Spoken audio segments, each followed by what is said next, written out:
Hello everyone, welcome back to Banking and Crypto Guide. Today, I'm going to be guiding you through a quick and easy step on how to log out of Atomic Wallet application on your smartphone. So in order to learn how, keep watching the video till the end and don't forget to subscribe to our channel if you've not yet. Press the notification bell so that you'll never miss another upcoming upload from us. Here I've opened up my Atomic Wallet application and I'm on the main homepage of it.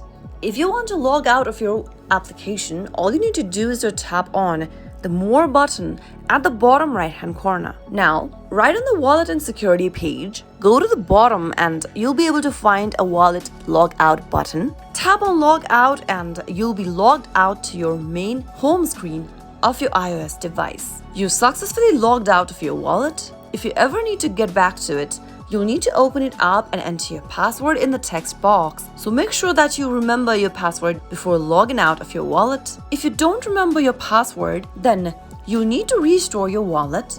So in that case, you'll need to have access to your 12-word backup phrases and you'll be able to get hold of your wallet back again. Simply tap the restore button at the top right if you don't remember your password and simply type in the 12-word backup phrases that you previously backed up for your wallet and tap restore. That was how you can easily log out of your Atomic Wallet app using your iPhone. I hope the tutorial was helpful to you. If it was, go ahead and give us a thumbs up. I'll be back soon with more videos like this. Thank you for watching.